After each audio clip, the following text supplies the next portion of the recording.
Hi everyone, Dave here. It's great to have you join me for another great sports story.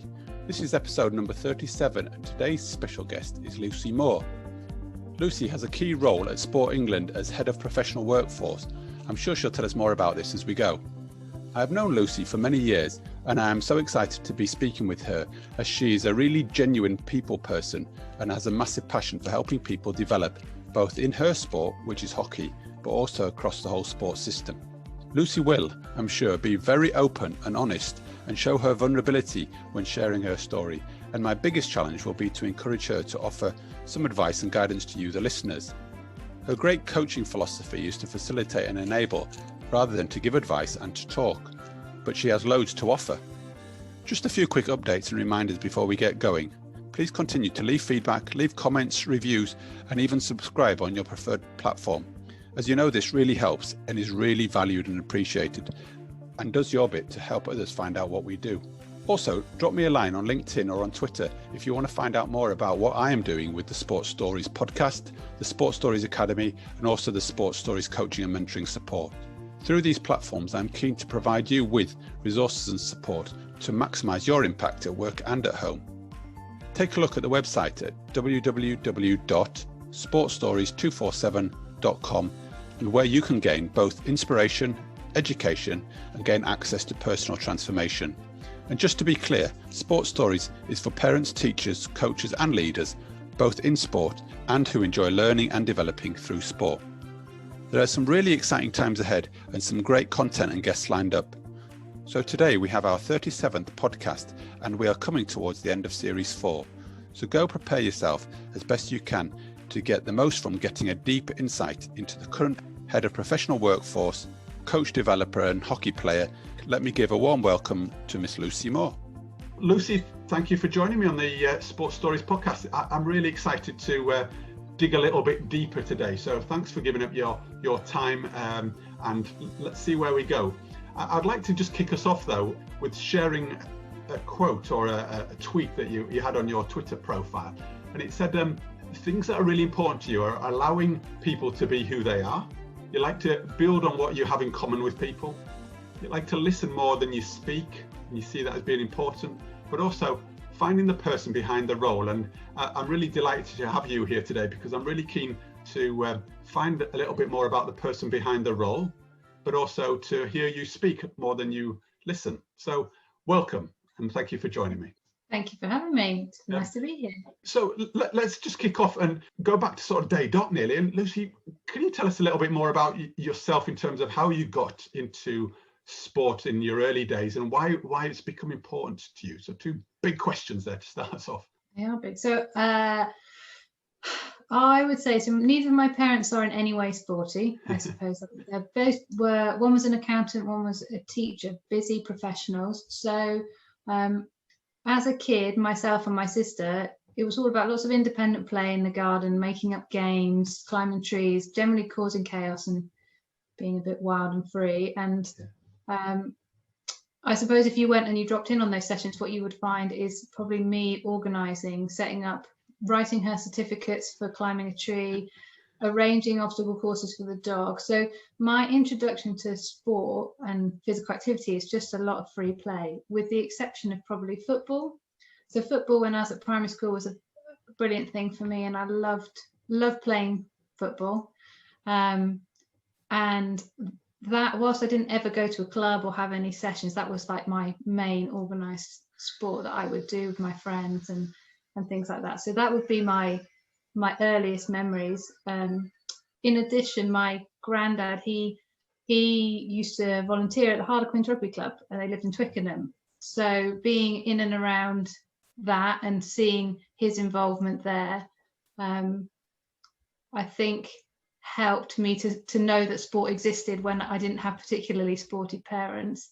When you ask why did it become important, I suppose some of my earliest memories were realizing that I was a girl and somehow that precluded me from certain activities, and so sport really took on a different place in my life when I was probably about 11. I remember we were going to Twickenham to see my grandparents, and one of my earliest memories is seeing some women playing rugby. My mum saying, "Oh, that's the England women's team." And if you drive into Twickenham, on the right hand side, there's a scrap of land which is now used as an overflow car park, and you also on the left have the stadium. And it's probably one of my earliest sporty memories was thinking, well, the England team play in the stadium, but why are the ladies there? Why are they not in the stadium? So my earliest sporting memories are there's some quite painful ones of wanting to do things and that not being available, or feeling somehow different. And I think I would probably describe myself now as being a bit of a genderqueer kid, which wasn't a thing in the 80s and 90s. But I always hated the word tomboy, even at the time, because it was that distinction between boys things and girls things, and I just saw them as things, and why wouldn't that? And how old were you when you say that was one of your early memories? Less than 10, like 8 something, so very, very early on. And it probably, so that's why I started to get passionate about sport. I think there was something in it being something I loved, and also that, like, well, why shouldn't I be able to do this? That's where it's come from. And for me, it's really stands out that way. You say you I guess your environment wasn't sporty in a sense of your parents and driving that, so you being active and sport kind of came from within as opposed to from your environment. Yes, totally. I love being active and playing sport, and in particular organizing other people playing sport, helping other people. It has been ever present. I can't separate it from who I am, and I think I find it very hard to articulate where it started. I think I could probably tell you where my sporting journey got more formalized and I started going to clubs and things like that, but it's been at the core of my being for as long as I can remember. And then let's go there then in terms of that formalization of it. And was that just a natural evolution in terms of how you could continue being involved, or was there other reasons for you going down a more formalized route? So I think it was very informal, very participation, and then went to secondary school, and the options available when you went to secondary school were so much more limited. There were very, very few opportunities, and we had to wear red PE knickers, which I don't think people would have necessarily experienced, like red superhero pants that you wear but you don't have tights on. You just wear the pants to do your sport, and the boys got to wear shorts, and there was just less and less and less. And then when I was in my second year of secondary school, I started playing hockey, and it was probably the first time I've ever, maybe the last time, started something and felt instantly I could do it. Right. I'm not saying I'm like a world beater or anything like that, but being able to do it instantly in that first lesson, and just fell in love with it. And from there it progressed. You started going to competitive fixtures on behalf of the school, and then someone from a club came and watched one of the games and gave out leaflets, and then I went to the club, and it just kind of went from there. And so sports participation or physical activity became more structured from there, I guess. And before that, though, I guess you were just still playing anything and everything, both football, rugby, all of those sports. So, and that was your first introduction to hockey then, was it, at secondary school? Yeah, first introduction to hockey. And like the other sports I played, it wasn't it definitely wasn't organized. It was just free play. So that was my first introduction to being coached or taught or something along those lines. Yeah. So then where did you go from there then? You started moving up the kind of the sporting structural ladder, but just within hockey, or were you doing other sports as well, or did you focus then at that stage? Principally it's just hockey. Obviously I went to a normal state secondary school where you have the sporty kids and they kind of do all the sporty stuff, and sport and physical activity, being capable, I wasn't great at all different sports, but being capable enough was a way for me to have friends, build friends. Like I say, I was pretty androgynous looking kid, probably on the margins. I I have autism and dyslexia, so I had support studies which took me outside of normal lessons. So structured sports activities gave me a way to be popular and to have friends and get invited to stuff in a measured and what's the word? Yeah, a measured and safe way. And I think that's why I was drawn towards helping at younger age groups and coaching. And so hockey was really the only one that I pursued outside of school. It was the only one that I, ever did to any representative level. And so, yeah. Oh, you amaze me when you share the story about the kind of the dyslexia and the autism and how that's helped you. And, can you tell us a little bit more or give us any examples of how the role of sport has really helped you with that? You mentioned one or two areas there, but I'm really curious about, how powerful sport can be in so many different ways. And just hearing that story, can you share a bit more? Yeah, sure. So I suppose the first thing is to say I didn't get my diagnosis of autism until I was in my 20s. So it's all retrospective, but I did have support studies because of some of my reading and my spelling. And at that time, support studies are not like what they are now, and meant me missing a lot of RE and sitting in a group of people. It wasn't tailored or specific. And I dreaded the idea that they would take PE away from me instead. You either miss like art, RE, or PE. But I suppose what it gave me is a few things. One is that structured interaction, that social presence, those topics to talk about. It's a complete myth that autistic people aren't social. I am social. I like people. I just can be a bit socially awkward when I'm in an unscripted setting, like you don't know what to predict. I think I was fairly inoffensive as a kid, but neither popular nor unpopular. And suddenly to find I'm good at it. The other thing with hockey is that and I've not heard many people talk about team sports in this way. It's probably the only time that my mind is silent. So there's always a constant whirring, constant things. It's like as if there's a program running on your computer that you can't see, and you're like, why is the computer going so slow? It's because there's downloading something in the background. Whirring all the time. Yeah. So, but when I play hockey, it's probably the intensity of the focus. There's like a stillness. It's you talk to people who do lifestyle sports, they would describe it better than me, probably. Surfers. They're the only people I've ever come across who speak about sports participation in that connected to the feeling and the mind, and you're just so focused. And even something now, like I do some cycling, that quietens my mind, but that's because I'm petrified of falling off. So it's like an anxious focus rather than a relaxed focus. Yeah. So the place of sport in my life is an obsession, a specialist interest. It's a way to connect with people, and particularly hockey, playing hockey was a way to get some stillness. Yeah. So when did you realize this? When did you pick up the autism and the connection between the role that actually your hockey was playing for you?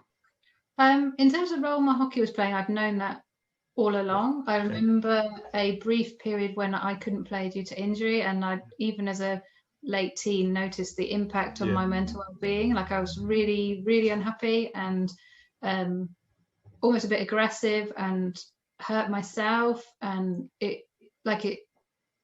don't realize how important it was until it's gone.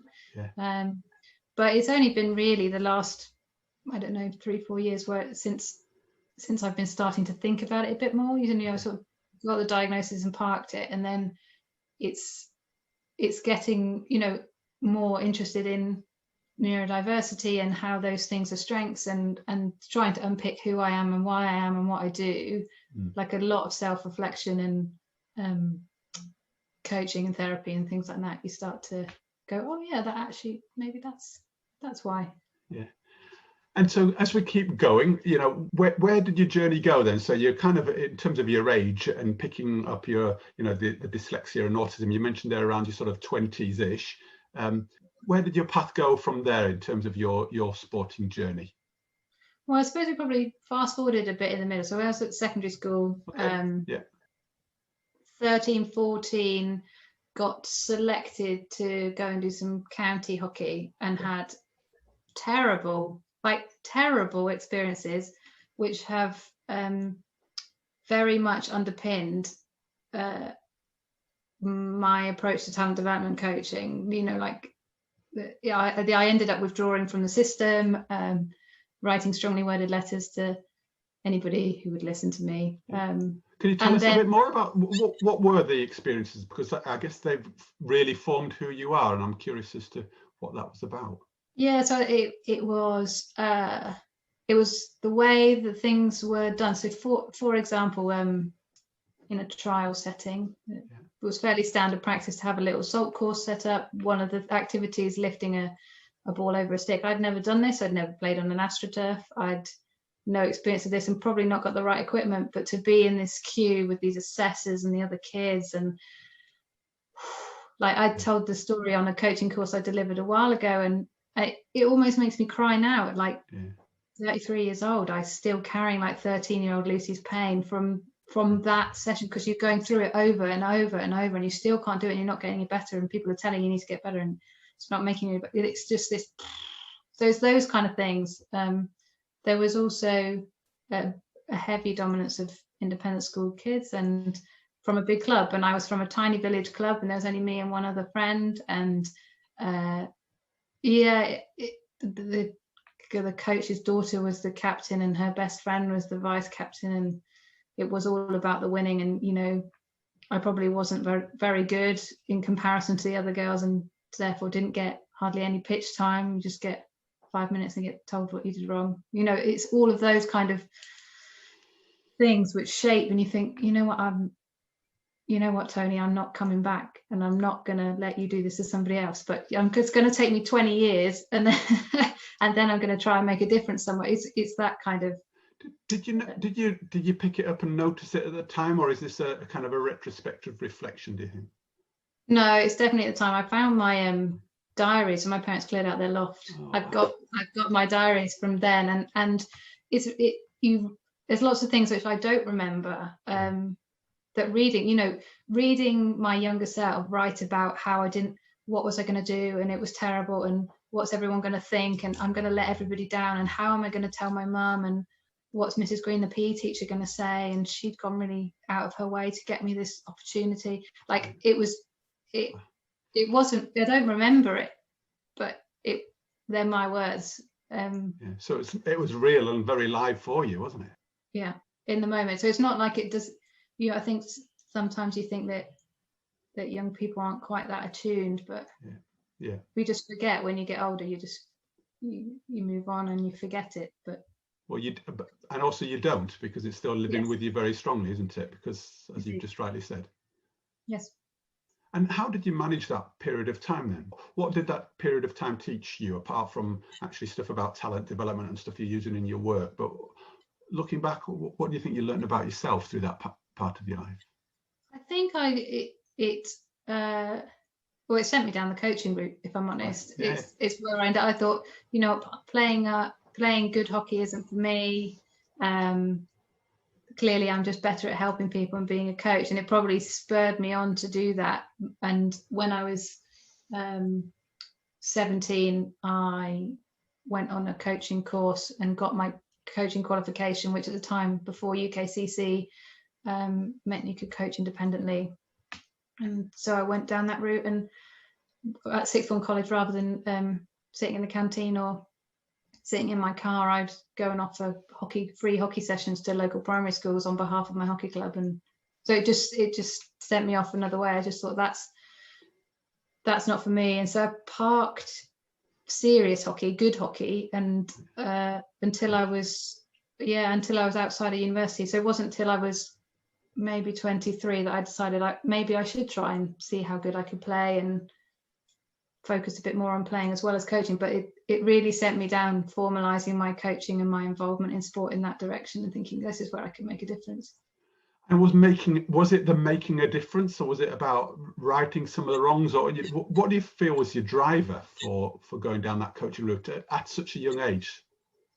I think it's lots of things. So I think it's if you listen to particularly autistic women speak, a lot of people would talk about finding it easier to have relationships with people who are much older or much younger, because you understand where you are, and having structured relationships, teachers or counselors, therapists, where you know your role and the role you play in the setting, and so therefore you know what the social interactions should look like and how they can be. You just feel naturally more comfortable. So I think there's probably a bit of that. There's definitely an ego that says I can change the world and I'm going to right all the wrongs that happen to me and make sure it never happens to anybody ever again. Like that's definitely a voice in my head and can send me off into a bit of a savior complex at times.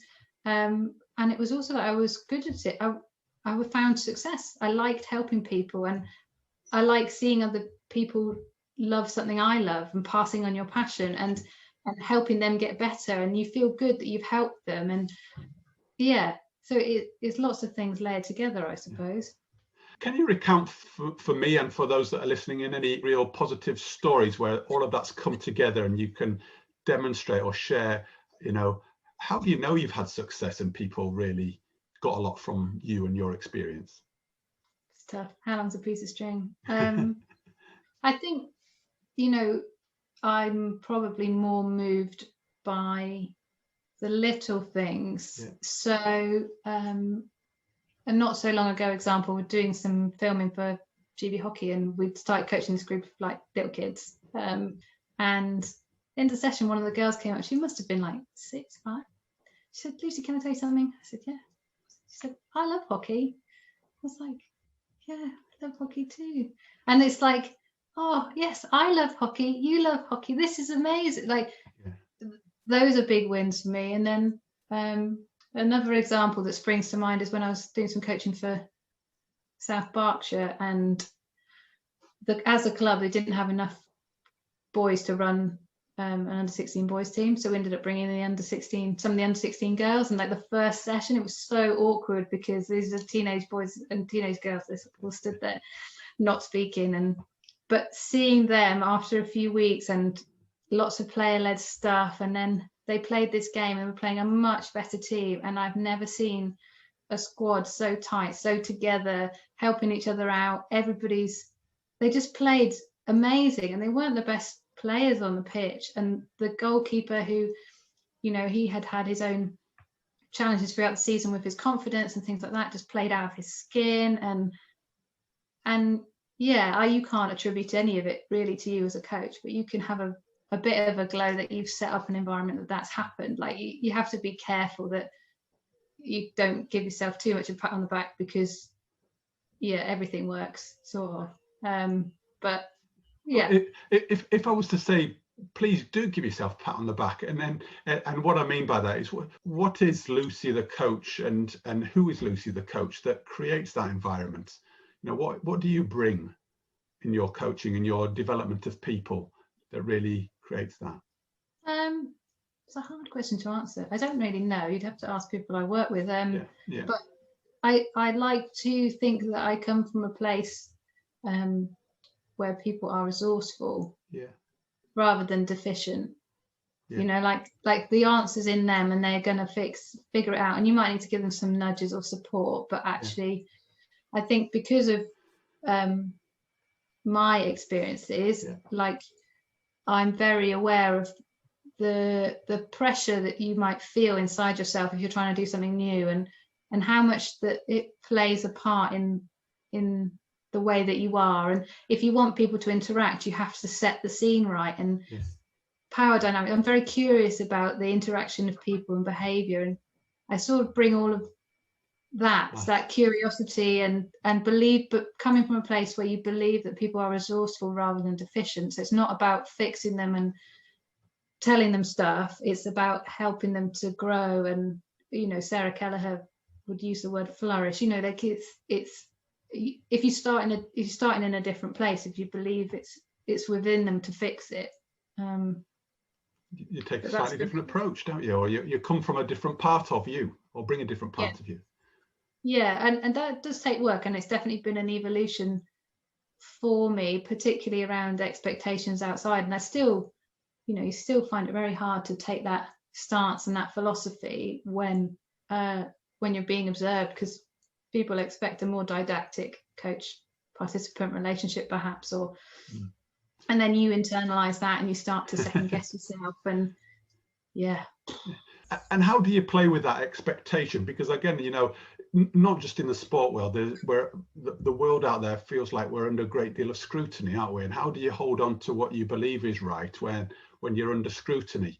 You know, and I'm wondering how did you manage that tension?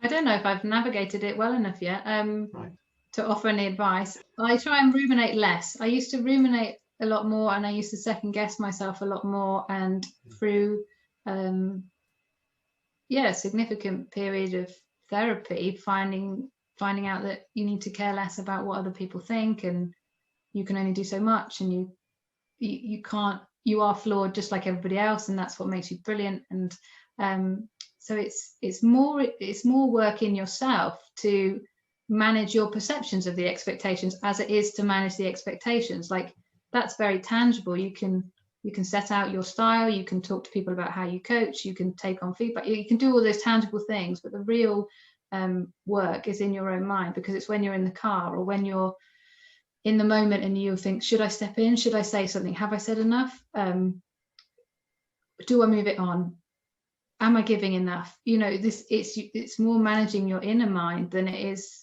anybody else. I feel like I'm asking some really sort of deep and at times quite difficult questions to answer, but I'm just curious again, do you recall any really pivotal moments or experiences where that working on yourself has really come to the fore and you've gained some huge insights into you at all? I think it's ongoing. You know, I'm going to use a geology metaphor, or a geography metaphor, it's probably going to be incorrect, so apologies if I get this wrong. But you know, like, the difference between earthquakes and the fact that tectonic plates are moving all the time. Like, I'm more in that space. I think that there have been moments in my professional, personal coaching, playing sport life that you know, would be little mini earthquakes and would set you off on the path of self-reflection. But I would find it very hard to say, oh yeah, that thing happened and then it gave me this fabulous insight. And what's helped you work to a place of this is a continual journey? You know, because again, we both work in the world of people development and supporting individuals, and people listening into will really be working through, how do I continue on that learning journey? And I'm just wondering what it was that helped you recognize that this is a continual journey rather than a series of just big events. I think as much as anything, it's like you wouldn't take anything else, any other skill, any other element of your life, and think you did it once and you were done. It's that starting to put it more into the context of other than learning and growing and knowing yourself, but putting it more in the context of anything else that you would do. Like, you wouldn't expect to go and sit down at a piano and be able to play it, and equally you wouldn't expect to sit there once and that was enough lessons. You wouldn't, like, I think there is a bit of a change in the way that people talk about coaching and coaching coaches, and more human, more developmental, more akin to like a participant. You know, there's more than one way to participate in sport and physical activity, and only one of those is getting sweaty doing the thing. Like, you're participating, you're an active person in that environment. We're learning together. You know, as a coach, you only ever have one part of the puzzle. So you might have knowledge on some things, but you don't have knowledge on the nature of the other person or their experience or what happened in that moment to them. Like, you only have half a story, so you have to stay curious. And it's just following different things, and then I love learning, so that helps, I think. And if I flip it a little bit, because you've really given a fantastic insight into how you've kind of navigated and learnt and developed, could you give an example or a story behind something in your life that you found really, really difficult, and that you were in quite a dark, difficult place, and that you've actually managed to come through and out the other side? Because again, you know, many of us are always struggling through the highs and lows and the peaks and troughs, and hearing stories about how people might navigate might give an insight into tips or ideas that they might use. I think find it hard to give advice. There's been a couple, but there was one. Well, there was a period of my life where I probably threw myself into work, because if you're in a job that you love, you throw yourself into it, right? And there's also a feeling within coaching that you strike while the iron's hot. So while your stock's high, you go out and you do more work. So I was just kind of going around collecting work, more and more and more and more and more, and you get to like this insurmountable of work. Yeah, you're completely full, and yeah, there's only so much you can do, and it feels very hard to extract yourself from those situations, those relationships, because you feel like then you're needed and it couldn't possibly happen without you. It is definitely an ego thing as much as it is a helping, selfless thing. And I think as coaches we feel that a lot. And actually the realization was for me is that I had to step away from some things because of things going on in my personal life where relationships were just going down the toilet, and so I had to give up some work, and I was overwhelmed and it wasn't healthy. And then I noticed that nothing really changed. So the world didn't end, and they didn't fall over, and people still had a good time. And it gives you a bit of a sense check of like, oh, that's fine. And so trying to be a bit more disciplined. Again, it's hard to give a concrete answer because it's only going through that realization and actually stepping back and also being more clear with others and with myself to give myself permission to take breaks. So yeah. And I think you give me an insight there into the kind of what were the principles, or what were the attributes or mottos or sayings or something that actually is a catalyst to help you either say no or pull back, or what is it that kind of makes people take that action? Because it is really difficult, isn't it, when you're in a position of feeling that you need to be going in one direction, you might need to change and go a different way. So I'm curious about what it was that was the catalyst for the change. And I think you've given a slight insight. Is there anything else to add to that? Without the cheesy, put your own oxygen mask on first thing. Like you just realize the quality of your work's going down, and actually you can be choosy. And just because you're good at something doesn't mean that you like it. And just because somebody else wants you to do something doesn't mean you should. And just because you say no to somebody and they get upset doesn't make it a bad decision. And once you've got those kind of things in your head, you just have to keep reassuring yourself that that's all right. Yeah, and you've managed to get them in your head more, do I dare say? More. Yeah, not fully there, but I guess that's the learning and the work in progress, isn't it? That's why we're not all kind of perfect, whatever that is. Yeah, and I will always be an empath. I'll always be pulled people. Somebody say to me, "Can you really come and help me?" It's going to push all of the buttons at the same time, especially if it's somebody that I like or I know, or it's something that I've got a skill set for. Those situations, it's very hard to say no, even if you're completely at capacity. And worse still, if it's enjoyable. If you love it, then you go, yeah, I'll do some more. And in the coaching world and the people helper world, people developer world, I guess that's a kind of a common thread for many people. They want to help, and I think that's a good attribute. But I guess as you're painting for me here, the shadow side of that is that we could overdo it, couldn't we? And I'm wondering if people do push on you on that sort of message, are you able to say no? Do you have a mechanism or a mantra which really helps you sort of stay grounded with it, or do you give in? My strategies depend on what the thing is. Right. I'm trying to be much more disciplined in what I take on and why I take it on. Do I really want to do this, or am I just doing it because I want to be wanted, or because they want me?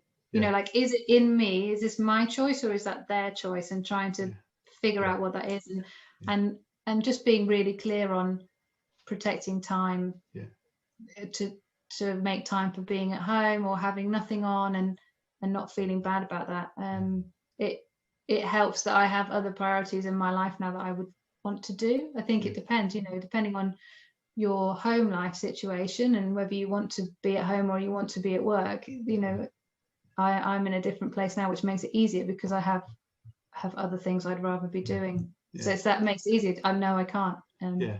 And so you really paint an interesting picture here in terms of a couple of kind of gatekeepers, nearly, in terms of what's going on in your wider world is a reference point or a filter to go through. But also I hear one or two really key questions about, is this for my benefit and my agenda and my direction, or is it for somebody else's? And just asking those questions seems to be kind of a healthy filter to put things through before you make choices. Yeah, sometimes it's hard to tell the difference. Moving us forward then, Lucy, I'm just thinking here, there's a real people developer helper in you. And, I was really conscious really right at the beginning when you mentioned that, I think it was your mother. Is your mother a teacher? She is, yes. Yeah. So there's a helper in her or in the environment. And, we're in helping businesses here. And moving forward to the job that you do now as I know you've been doing sort of coach development. Can you tell us a bit more about the role that you play now and what the focus is of your current work? Yeah, so my full-time gig is head of professional workforce at Sport England, and that is definitely more strategic. It's more partnerships. It's more influencing the way that other organisations talk about people, trying to influence how money is directed within the sports system, the investments that Sport England would make, and trying to bring a bit more of a people lens onto those systems and processes. Theoretically, my role would encompass anybody that gets paid in sport and physical activity, which is somewhere near 670,000 people employed, plus the self-employed workforce. So it's vast, and so therefore my role really is to try and nudge and shape and guide the systemic changes and investments levers where we can, as opposed to more like one-to-one people coach development. Yeah, like in a nutshell. Wow, big job then. It is a big job, but there's not a shortage of people who want to take a different approach to coaches and people in the system. It's just about bringing them together and influencing the change and supporting and almost getting out of the way so that good people can do their thing. It's not about doing other people's jobs for them. It's about helping them to do their job. I'm really curious though, in terms of the early part of your story was very much around, being kind of hands-on and at the coalface working with athletes or coaches. Yeah. And now you've moved into a role which is far more strategic and maybe a little bit further removed from that. Yeah. How's that for you? How do you manage that kind of tension, or do you not need to? I suppose I never. I flit. So yeah, that's my full-time job, but I'm also a student studying for a PhD and doing sports sociology stuff, and I also do some coaching and try and stay in touch with what it's like actually being a talent development coach. And I like to be incognito, joining sports clubs or going to the gym or whatever else. So I try and take that sort of slightly outside view, but it's interesting being in a policy role, having come from working as a school sports coordinator, as a football development person, moving through into working as a coach developer and a tutor, and having had that underpinning, and now to be at a policy stage where you're learning from all these different organisations. Some of them are sports, some of them are exercise and fitness, and just the vastness of what we call the sector. So it gives me, I think, a good perspective of like the lived realities of different layers of sport. Why is that important though? Because I think people don't really necessarily, and straying into my PhD territory, I don't think we collectively appreciate the impact that individual policymakers' decisions have on the wider world and the way in which organisations and people can do their jobs, whatever they might be. Small changes at certain levels have these big ripple effects. And I think it would be very difficult to work in a policy role if you haven't had experience of doing the thing that you're doing, you know, or at least being able to connect with people who've had those experiences really, really well. So I don't think I'm an expert in everything, but that generalist understanding and being able to make connections with people who are doing it right now, because my knowledge is obviously going to be historical knowledge, not current, because I'm not doing it now, but knowing who to reach out to, knowing what to ask. It's a different way of designing policy, I suppose. Would you give any you mentioned earlier on that you're not very good at giving tips and guidance and advice, but you know, your role is in workforce development and helping people navigate a journey through sport, you know, hence the reason why we're having this conversation. And you know, for somebody coming into the early part of their journey through sport, would you give any tips or advice, or from your experience, you know, what might you share with them to say this is how you might navigate through the sporting landscape? I suppose the first thing is, when anybody tells you your CV, they miss out all the stuff they did for free. They miss out all the hours they spent standing in the rain. they miss out all of the jobs that they applied for and never even got a sniff. Like, so when somebody talks you through how they did their CV, it looks very systematic and linear. So my advice to anybody coming in would be to think about, how do you get those experiences and opportunities? You are going to have to do stuff in a voluntary capacity, or you're going to have to go and be brave and ask somebody for some help or for an opportunity. You know, you do sort of have to put yourself out there a bit. Equally, in saying that, you know, that's a privilege to be able to do that, to be able to work for free. I speak as a middle-class white person who was well supported by my parents to go to university, and that allowed me to give my time for free. So there's also bits we need to think about as a system to make it easy for people to navigate and understand. But for those individuals who are working in it, like, keep working hard, but don't just work hard to get the qualifications. Think about the lateral experience and opportunities you can do. So even if you do need to get a part-time job, rather than go and do some sports volunteering, can you get something which is in customer service, or can you get you know, something which is lateral but fits with where you want to go? If you want to be a coach or instructor dealing with members of the public, that's going to help you. If you want to be in more policy or management, there's going to be opportunities to do part-time things like data entry. So just try and think a bit laterally about where am I going and what might help. But yeah.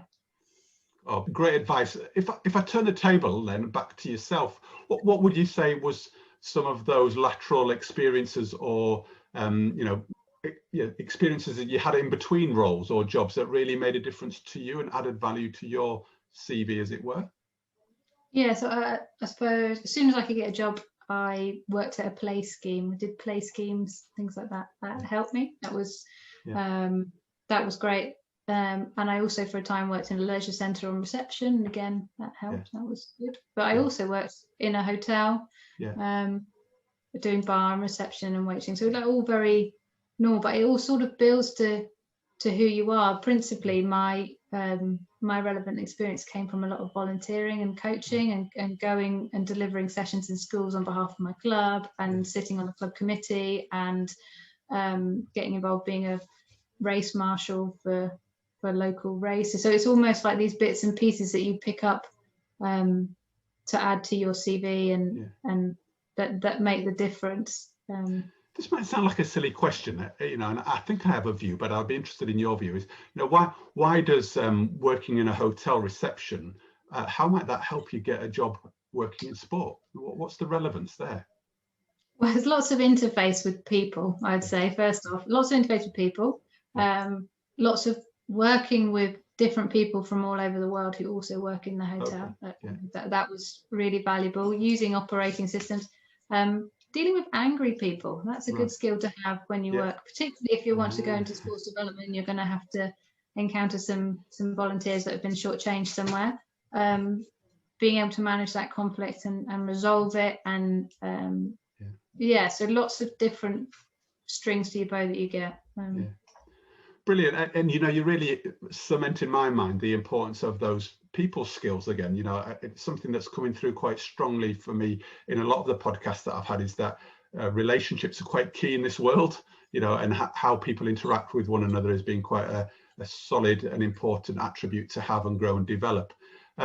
So thank you for sharing that. You know, it's really great, and I think it gives some of the listeners hopefully some ideas and tips as to the journey that they could take. And actually, it doesn't actually matter when you do it. I think throughout your career, just practicing these skills, whether they're in the actual environment or not, can still add to what you do. So listen, just want to ask you one or two more sort of broad questions. And, you know, in terms of the challenges in the role that you've got going forward in the sporting landscape, what do you see as some of the big challenges, given what's going on in the world, but actually how do we evolve the sporting system, if that's a term that's used quite a lot? So the first thing is people. Right. You know, the whole thing, you know, you said relationships are important. No, relationships is the whole thing. The whole thing is people and relationships, right? Like, so policy is meaningless until somebody reads it. It's a bit of paper. Like, the participant's experience on the ground is directly impacted by the way the receptionist is nice or not. So we can write whatever we want, we can spend money on whatever we want, but ultimately that person's experience of sport and physical activity is dependent on whether the receptionist is grumpy because he or she hasn't had their lunch. Like, that's the level that we're, so, and I think we don't give ourselves enough time or space to think like that. This is a huge web of human beings. A lot of the sports sector is very, very old, and some of it's deliberately been designed to exclude people. And so when we're thinking about things like diversity and inclusion, positive people, positive experience,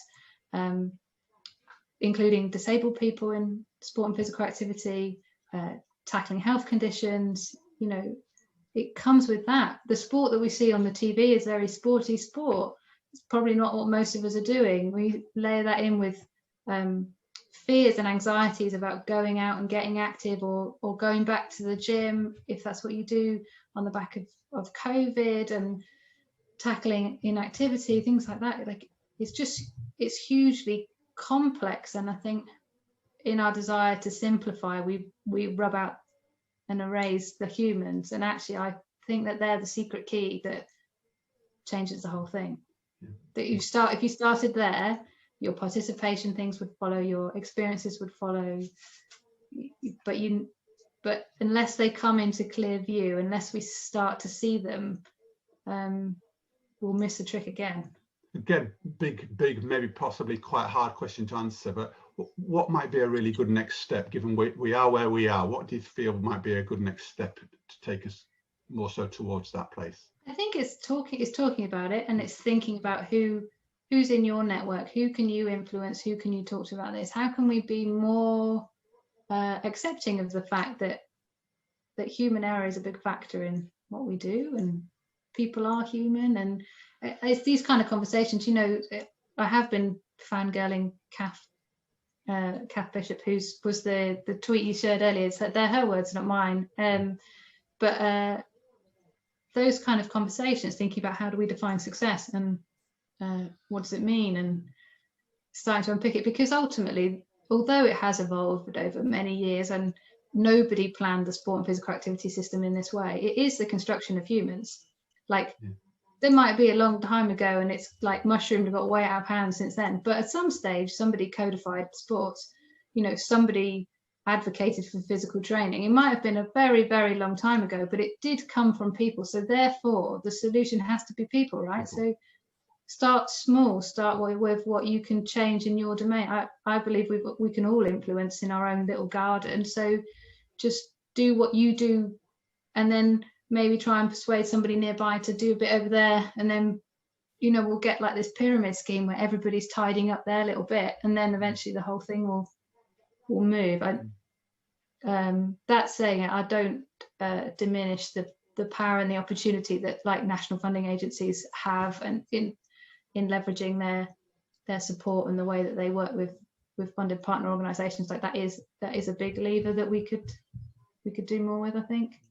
As you're talking, I'm thinking this is just fantastic what you're advocating, but it also lends myself back to one of your statements right at the beginning about wanting to change the world, you know, and there's a real big, a big sense in you. So it's nearly coming full circle. And, you know, as we've gone through, I can see why you're doing the job you do, you know, and the experiences that you've had in both good and not so good, how they've really given you the passion and the foresight and the energy for the work that you're doing. Does that make sense? And do you make that connection? Yes, I do every day. And I have to check myself that I'm not getting into God complex space where I'm like, I'm just going to change it. And I know what I'm doing, because I don't know. These are my opinions and I speak on behalf of me, and I will do my job on behalf of me. And maybe that's useful, maybe it's not. And sometimes it's great and sometimes it's a pitfall. That's why you have to bring other people with you. And that's why you have to be open to listening to other people and have a broader diversity of voices and thoughts. And even if they disagree with you, like, be able to have a conversation about it. And doesn't mean that either one of you has to convince the other party. It's all of our thing. It's not, nobody owns this thing, it's all of us. So yeah.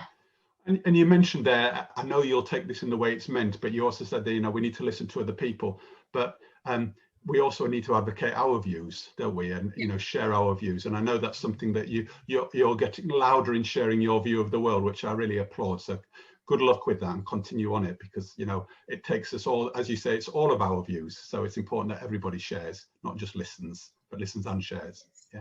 Yeah, totally. And the way that, you know, the way that I speak is influenced directly by the way that you listen, and the way that you listen is influenced by the way that I speak. Like, we can't separate ourselves from this relationship, the context, the conversation. Like, and finding my voice and having an opinion has been hard won. I found it very difficult to speak with more honesty. I think perhaps it's been conditioned out of me. Sometimes autistic people are told they're too direct, so then I go too quiet. And so finding that happy medium where you're not upsetting people by being aggressive, but equally you're not squishing down what you know and what you think too much is hard. Well, Lucy, from my experience of what you've shared today, the balance seems to be really good at the moment. So, you know, and I really love the idea of how you're using the work you've done around the autism that you've got, and how you're using that in a really constructive, positive way, because I think it can be used in a very constructive, positive way. So, you know, thank you for sharing that and being so open, and keep up the work on that. I want to just drop back into another one of your kind of strong attributes, which is about helping people. So I just want to ask you a few sort of short, sharp questions, again, to offer the listeners a few gems so you can continue to help them a little bit further, if that makes sense. You know, you've obviously come on a great journey through so many different environments and experiences through sport. In terms of, again, offering a little bit of advice or guidance, what kind of books or references would you sort of share with others that maybe have inspired or helped you on your journey that our listeners might be able to pick up on? Well, the newest one is The Long Win by Kath Bishop that I've been stalking around the internet. So that's newest on the hit list. I really liked Quiet by Susan Cain. That's worth looking at. She's got a YouTube video as well, which is all about the power of introverts. And that's something quite close to my heart, that it's not always about extroverted ways of being. So that's a good one. And the other one is When by Daniel Pink, which I think is probably pretty well known in sports coaching land at the moment. But they would be some off the top of my head. Yeah, great. And I love the one about introverts, because I think that really just gives us another perspective, doesn't it, in terms of, you know, common stereotype is that introvert people are shy and reserved and don't share anything, but I think there's a huge amount of power within introversion and actually a lot of considered stuff, which, you know, I think you're testament to. So thank you for pointing us in that direction. A question I ask again, in terms of, you know, we work in a sporting, physical, active environment, but I also give a sense, you know, you help others prepare themselves to be the best versions of themselves and enjoy what they do. How do you do that, both physically and mentally, prepare yourself? Good question. So I like to try and keep active as much as I can. That is a very big, important part of my life, whether it's just walking the dog. I've got back into listening to podcasts a bit more when I'm walking the dog, which is quite nice. That helps me enormously. And the big thing, and there's another book I think it's called Why We Sleep. I can't remember who it's by. If you read that, you will never scrimp on sleep ever again. Sleep is the key. If you want to be in any way at your best, you need to sleep a good amount and consistently, not with lots of wine beforehand. That like big lesson that helps me be at my best. And I think as well, for me, it's being well prepared. So if I know how I'm going to go into a conversation or a presentation, and I know how I'm going to get out at the other end, how am I going to start and how am I going to close? And the middle bit sort of sorts itself out. But really being sure on the first 30 seconds of what I'm going to say, and probably the close of what I'm going to say, and then the middle bit, you obviously need to be prepared, but you can go with it a bit more organically. And I would take that whether it was a coaching session or a coach developer session or a presentation at work or whatever. I don't know where I got it from, so it's definitely not my idea. I've got it from somewhere. Oh, and I'm just sat here thinking, there you are giving some really great tips and advice, you see, and I think it's brilliant, that, because I think they're lovely principles which people can use to their own benefit, can't they? But I've got the picture of like two kind of bookends, to whatever you're doing. Know how you're getting in, know how you're getting out, and then the middle bit sort of sorts itself out. Yeah, brilliant. And I'm also relating back to a previous podcast, actually, with one of my guests, Rachel McKenzie, who was a champion, Thai boxing European champion. She talks so much about the importance of sleep as well. So I'm just really resonating that it's becoming a little bit of a thread about something which we often take for granted, but I think it's so vitally important. So I would really steer people towards the book there as well. So good advice. Thank you. In terms of advice, what advice might you give to your teenage version of yourself, given where you're at now? Very difficult. I think I would probably advise her to just go with your gut. You know the opportunities that you're going to take, you're going to see the opportunities, you need to go for them, but equally listen to your gut a bit more. So that sometimes I think as a younger person I was guilty of suppressing what I thought the right thing was to do, and actually going with the flow or going with the crowd or going with a more dominant personality, and actually being a bit bolder to trust that gut instinct and be yourself would be my advice. Nice. The still advice I'd give myself now, because I'm still rubbish at it.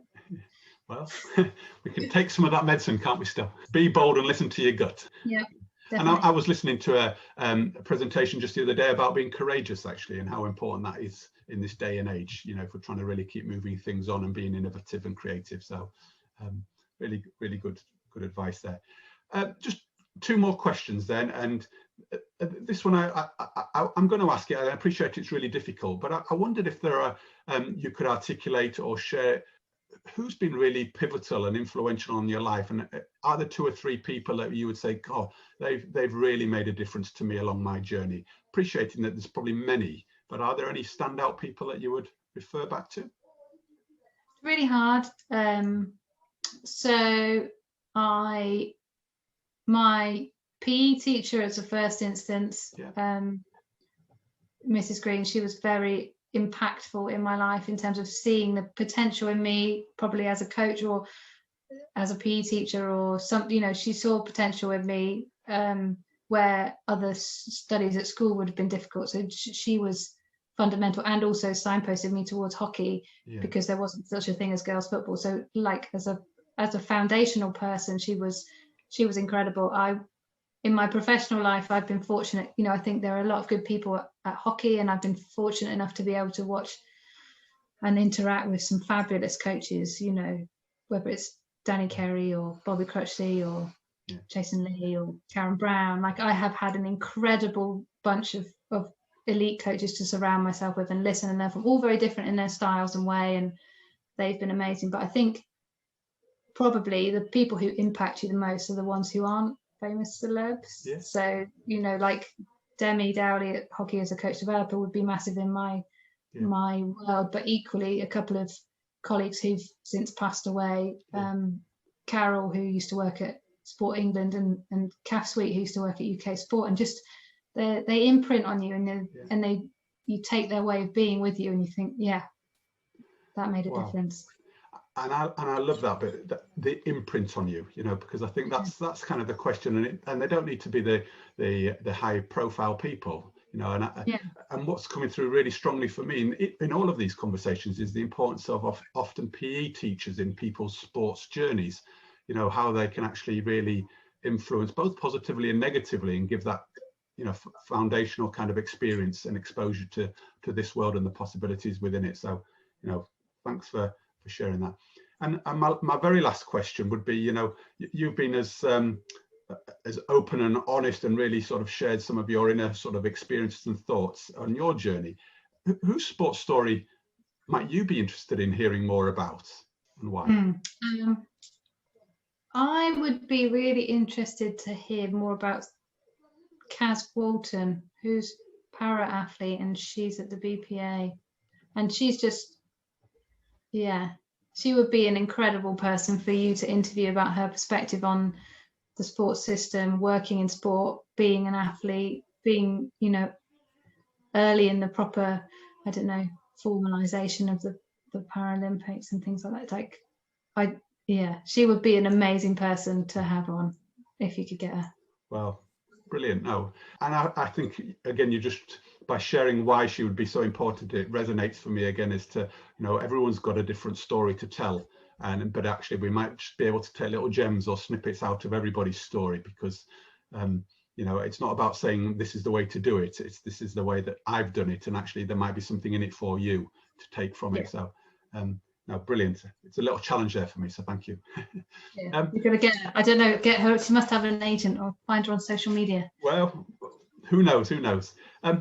Lucy, thanks so much for sharing your journey. I'm blown away. I do know you, but there's huge amounts of elements in there which I didn't know, and have actually really made me think. And I do hope the listeners have just taken one or two parts to really help them or guide them along their journey, but also be quite inspired by how you've really dealt with some of your hardships in terms of the autism and dyslexia and stuff, and seeing that as not necessarily a barrier, but actually as something to work with and go through and actually help you in the journey that you've taken. So thanks ever so much for being so open and honest about that. My last sort of offer to you would be, should people wish to find out a little bit more about the work you're doing currently, either at Sport England or within your sort of more recreational areas or in hockey, how might they be able to find out more or be in contact with you? So the best way is probably on Twitter or LinkedIn. So you just look for me on LinkedIn, do a search, but on Twitter I'm LuckyMore15 and you will find me. It's largely pictures of sporty things or my dog, or podcast recommendations. Or you being a super fan of so many things in sport, as I noticed as well. So lots of shameless plugs for Sport England, Activity Alliance, and anybody else that I have an affiliation with. Well, Lucy, keep up the good work. I'll definitely be sort of keeping in touch and following the journey you're doing, because I know your passion is there to try and change the world. So if between us we can change or make even a small difference to the world through the vehicle of sport, well, all will be good there. So once again, thanks ever so much for joining me. Take care and good luck. Thank you for having me. It's an absolute pleasure. So there we have a great insight into the sports story of current head of professional workforce at Sport England. Lucy plays a pivotal role and hugely impacts on the future sporting landscape, and I love her passion for what she does. Well, for me, Lucy was just as I thought she would be. Honest, insightful, humble, thought through, and a challenge. The challenge was in terms of allowing her to feel comfortable giving advice and guidance. She is a person who has really done a load of work and understanding of who she is, what she stands for, and what matters to her. This came through for me not just in what she said, but also in how she said it. There were many comments and learning nuggets she shared which resonated with me. I have captured this in the show notes, but a couple that I really liked are as follows. She said, "Just because you're good at something doesn't mean you like it, and just because somebody else wants you to do something doesn't mean you should. Just because you say no to somebody and they don't like it doesn't mean it's a bad decision." For me, this really links to the choices and decisions we take and how we see the impact and implications of these. Have a think what this might mean for you.